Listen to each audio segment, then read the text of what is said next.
Suzuki's new GSX S 1000 GT. Now Suzuki have come to the table with this bike clearly with one thing in mind, and that's becoming the top ranking sports touring GT, Gran Turismo or Go Touring bike, and its main competitor has to be Kawasaki's Ninja 1000 SX. Now, does this bike better the 1000 SX, or is this bike a bit of a mishmash? Well, I've been riding it for the last few miles anyway, let's say, and it is a cracking bit of kit. It's stable, it's fast, it handles so sure-footedly for a bike this size, and yes, it reminds me of my GSX S1000 K5, but without the backache. Right, gloves on, let's get going again. That'll do. Right, let's go. Now, it's a 1000cc, 150 horsepower sports touring bike, and like I said, it's got one thing in mind, and that's to bring a bit of performance and to get to touring table and to get Suzuki back in the frame, because Suzuki are obviously well known for their sports bikes. The GSXR range is legendary. Years ago, 15 years ago now, I had a GSX S1000 K5. I will promise not to keep going on about how good that bike was, and I wish I'd never sold it, but everybody's got an adventure bike. I mean, even myself, I'm guilty of that, but adventure bikes are the Swiss Army knife thing. They're not the best at everything, but they will do a good job in lots of different places, and they're all day comfy, so they've attracted a lot of support from the sports bike guys, certainly of my vintage, who no longer want to have their heels up round their arse and their knees up under their chest. They don't want to lay flat on their bike anymore. They want a comfy, fast bike. And at the moment, apart from this bike's direct sort of challenge, if you like, and the 1000 SX from Ninja from Kawasaki, this new 1000 GT from Suzuki has got the DNA of the old K5 and 6 GSX 1000 plumbed right into its veins, and they've put it in a comfy touring style chassis, and I've got to say, it bodes so much promise. It's been well talked about already in the press, and I'm sure if you're watching this video now, you've already heard about it, read about it, seen some of the other video blogs, and I'm sure that you're actually keen to have a go yourself. Well, I've managed to blag an hour on the bike, and I'm going to take it for a ride. I'm going to hit some country lanes, a bit of motorway. I've already come through the town. It was brilliant, no problem at all in the town. Filtering, even with the panniers on, didn't really notice them because they're about as wide as the bars and the mirrors, so if the mirrors go through, the panniers are going through. But the beauty of this bike, I've noticed within the first few miles, is its poise on the road. It is so well balanced, and it feels so stable. It feels very, very secure. And I just love that engine noise. The noise from that inline 4-cylinder sports bike derived engine and this short stubby exhaust. It just sounds brilliant. It sounds lovely, deep, throaty. You just know it just promises I'm going to be fast. The minute you start it and rev the engine, it tells you, look mate, I can go as quick as you want to go, let's have a play. But it's just so well balanced. It's just no deflection off these little repair bands. It's rolling over these little things in the road brilliantly. So in that sense, can't really fault it. That was my overriding first impression, was how stable and planted it felt on this lovely supple GT style suspension. So let's go through the process. Let's look at ergonomics first while I'm going through this little village. It's not sporty, but you've got a slight forward lean to it, which gives you that support for higher speed. I'm not really feeling anything on my chest, shoulders, a little bit on my arms. I've got a baggy jacket on I've got at the moment, so it's the wind is, I can feel it on my arms, but from my neck down I can't feel a thing. If this screen is as good as it feels at the moment on the motorway, I'll come to that in a minute when I get there, then it's going to be brilliant. But at the moment I can't feel a thing at sort of modest road speeds. Oh, they're going to wait for me. I thank you very much. It's just so flickable, it's just a delight for a big bike. Now, the other day I was on that Triumph Trident Tiger Sport, Triumph Trident slash Tiger Sport 660, sold as a touring bike, and one of the things I did say was, two up, with luggage it might feel the weight of it. Well, this bike wouldn't feel the weight of it if you put 4.5 ton on it, because it's got so much power. Anyway, I digress. Right, ergonomics. It feels lovely. It's very neutral, very nice riding position, slightly leant forward, taking the pressure off your lower back. My knees and feet feel really nice and comfy in the tank setup. I'm 6 foot tall, but I've got a short inside leg, so when I sit on the bike, I'm actually all right with these slightly. If you have longer legs than me, you might feel a bit cramped. Well, I've no doubt you can get a taller seat. I would imagine you can. Handlebars are great, shoulder width, slight bend in them, very, very comfy. The way the levers have been set up for me are fine for me at the moment. So yeah, all feels really comfy. The seat feels firm and wide enough, but I've got to say the rear seat, as a passenger seat for touring, doesn't look that big. So I'd be interested to see what people who sat on the back of this bike feel like when they're going, or have been going for a few miles, because the seat, although it feels quite nicely padded, doesn't look that big. So yeah, to sum up quickly, then the ergonomics, it feels a really nice, comfortable bike to ride, and the fairing and screen seem to be offering me a decent amount of protection at slower speeds. So let's have a talk about the engine, because the engine is one of the main talking points of this bike, full stop, because it's the old GSX S1000 K5 lump-ish, with a bit of tweaking perhaps for torque and adjustability.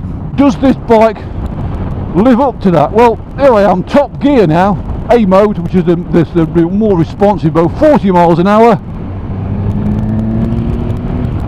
Well, it's certainly got a lot of pull, and that's from no revs at all. Well, I've got no doubt if I go down the gearbox a little bit, and I'm getting a bollocking now, because I think those indicator lights are coming on when well, I'm over revving it because it's not been running properly yet. But let's get these cars out the way first. So at the moment I've got a second gear engaged at 30 mile an hour. If we're carrying about 3,500 RPM, thanks mate. And oh, I've got more cyclists. This is the problem coming out this time of night. So we'll get him out the way, another bit of a squeeze, and so what's it like? Yeah, it's quick. Yeah, she's lively. And there's a nice overrun as well. There's a nice raspy overrun note to the engine, which is really cool. Like I said, it's quite stable. Keep the old revs going. Short shift in the quick shifter, and down blipper, really nice and smooth. I keep using a clutch because it's a habit of mine, but you don't need to. It's quite bumpy today on this little country road, but the suspension seems good. It's not bad.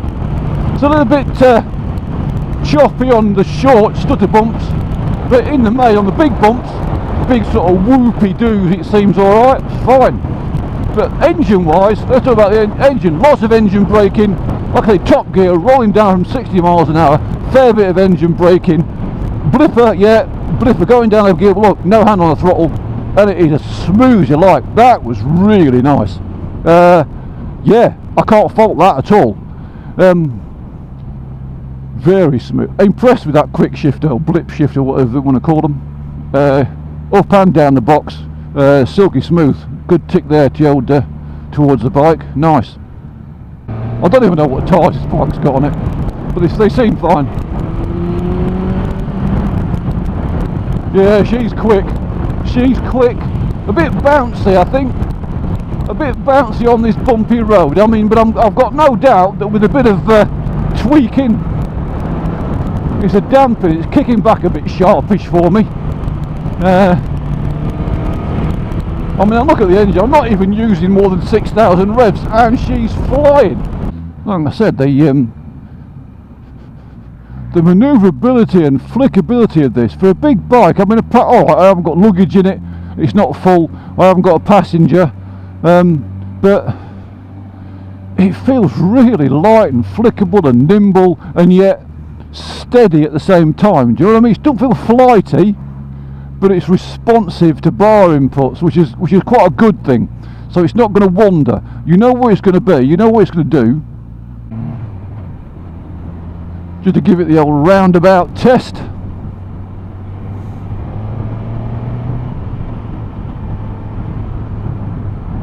What a nice, smooth, lovely sort of chuckable, sort of smooth. Oh, 20 limit. Oh, bloody hell. Oh, and the brakes work. See what I mean about pulling the bars? It's almost like there's some muck on them. It's almost like there's a bit of grease on the. That's quite a pull. Need to slow me down. I don't think the forks are leaking. Okay, Coolers, let's put the plan into action. Let's have a bit of roundabout rounding, or as it over the water would call them, traffic circles. Yep. Not so much that one.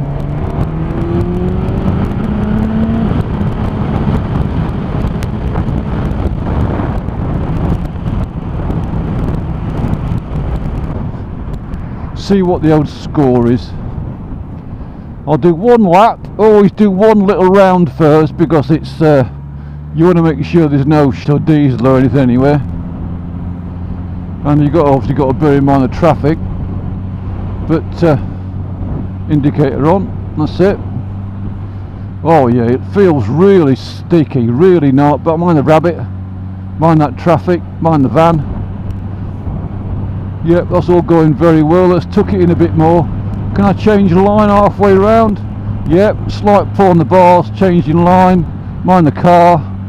Right, I've outstayed my welcome, so I'll just tuck in a bit more now. Flick it over the other side. Lovely. Not wrong with that. Not wrong with that at all.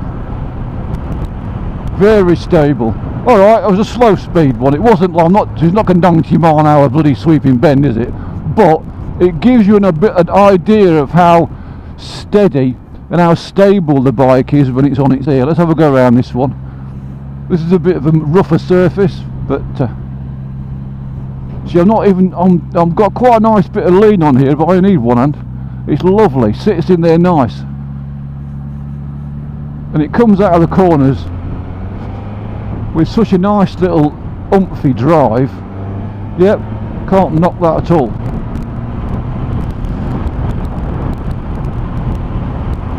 And for an overtake route, I mean, it's top gear. Doesn't take much to overtake stuff. It's still got that nice meaty mid-range, and bear in mind I've not got above 7,000 RPM really yet. I'm guessing if you were to get towards 8, 9, 10 RPM, oh my giddy aunt, we'd be going to warp factor Mr. Sulu territory. But have a look at the motorway, and well, if we get a chance, we'll just test out this screen, see what the stability. Well, I know it's going to be stable, but just see how much protection we're going to get. I've set the cruise control set. There you go. There's cruise control. Well, that was easy. Turn it on, set it. Oh, and off. Yep. See, not much wrong with that. Very easy to operate. You don't need a degree in computer science to make it work, which is what I like, because I haven't got one of them.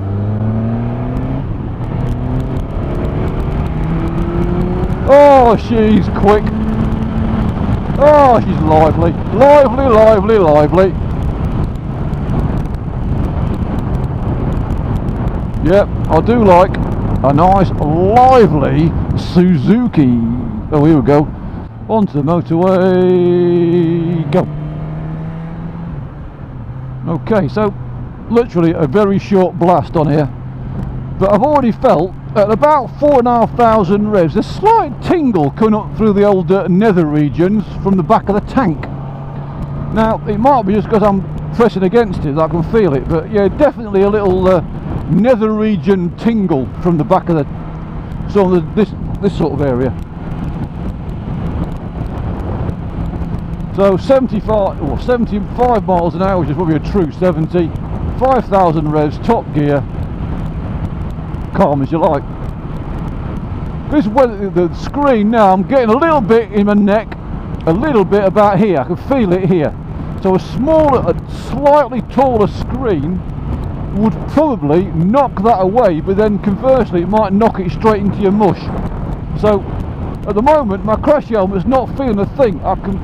This bit is alright, the only pressure I can feel is here. So yeah, in that sense I would prefer that, and taking the weight off my shoulders from that forward slant, I prefer that to the a slightly higher screen, which could quite easily be smacking you in the face. So there you go. Comfort wise, well, I'm just so relaxed. I mean, I reckon I could sit here for hours. I don't know yet, but I'm not going to get that chance today. Hopefully, Mr. Suzuki, are you listening? Could I borrow one for a few days, please, and take one on a long trip? Thank you. Pretty please, if I ask you very nicely. It is actually that nice to ride. Well, I'm going to get back to the shop. Oh, we've got another roundabout. Hang on, we've got another roundabout to come up with a really nice swoopy set. It's a bit quicker as well. It's a national speed limit roundabout.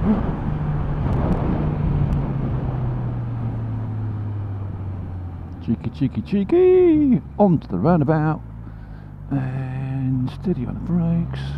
So here we go. I'm going all the way around. Mr. Astro wants to play, but you've got no chance, pal. Right, so let's get the tyres warm up first. It said new road markings. Well, I'm just going to keep indicating right and see what, and hopefully they'll all stay away from me.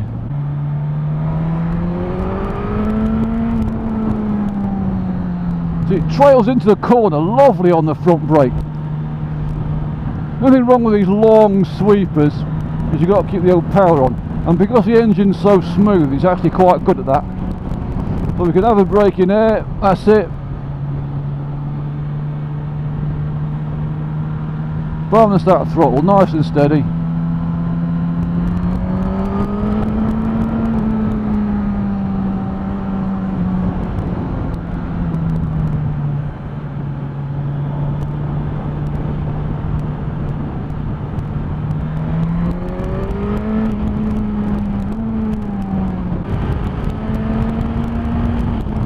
Time to bail out. I'll have that little gap, thank you.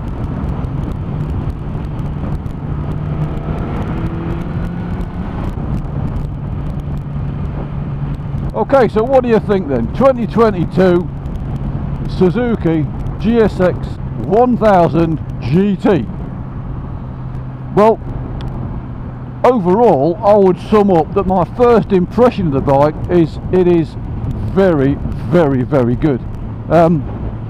I know everyone all wrote, oh, the bikes are great, brilliant, I love it. Every bike's brilliant. Well, you know, to be fair, a lot of bikes nowadays are, aren't they? They're all pretty good, to be honest. And a lot of the decision on whether you're going to buy one or not comes down to whether you like the look of it. And I've got to say, this bike is a bit like that, because if you take away those two sort of winky-eyed spotlight things underneath the blue fairing at the front, I love the little headlight thing. It's a very nice fairing, very swoopy little point to it. And then you've got these two frog-eye bloody headlamps underneath the front, which I think look a bit odd. Looks like something out of a Men in Black movie. Personal choice, isn't it, really? If you're going to spend this much money on a bike, you know, and they're advertising this as, you know, a reasonable price, but then, you know, they're flogging you a GT, bloody hell, mate, a Grand Touring bike, but you've got to pay extra because the panniers don't come as standard. There you go. Yamaha, tick for you on their Tracer GT. You get the panniers thrown in. On this you don't. Perhaps you should. Ergonomic wise, like I say, it's brilliant, really comfy. I don't feel a thing at the moment. My hips don't feel like I'm even though I'm, like I said, someone who was a bit taller than me, longer in the leg perhaps, might find the seat to bars in this standard setting a bit cramped. Engine wise, can't fault it. Lovely and smooth, very tractable, loads of power when you rev it up. The modes, yeah, lovely. A mode, quite crisp. B mode is a bit softer. I didn't even try C mode, I can't see the point. Cruise control works, very easy to operate, which on some bikes it's not. It can be a bit of a faff on some bikes. So yeah, tick to that. This navigational thing here was good to set the modes. You know, enter and up and down, left and right, press OK to set. That seemed to work really well. So Suzuki have done a good job with this. I think they've produced a very, very competent touring bike, and as opposed to the Triumph Tiger Sport that I rode earlier last week, there ain't no replacement for displacement, and the extra oomph this bike has got would make it much more relaxing to carry, certainly two up. Yeah, it's bigger. Yeah, it would be hard to muscle round some tight, twisty roads. But I think in the main, if my money was on the table between this, the Tiger Sport, the Tiger Sport's only £8.5 grand. This is like £5 grand more than that.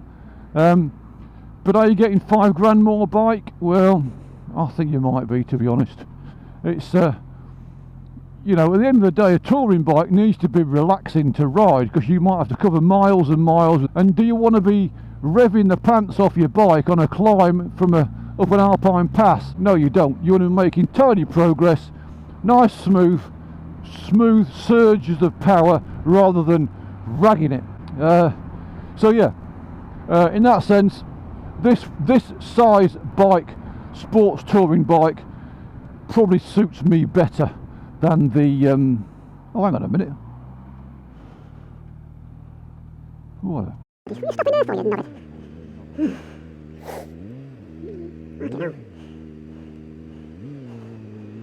Well, you made a right bloody pig's ear of that, didn't you?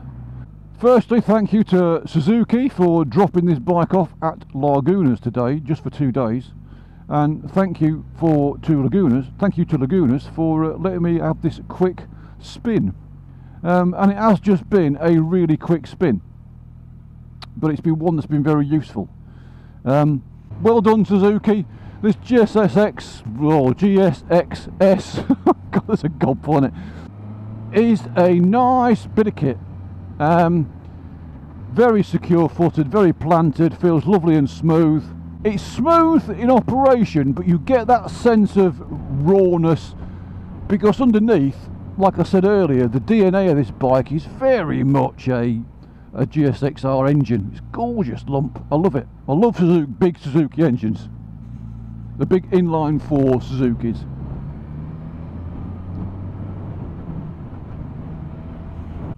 Here he is, look. Suits you, sir.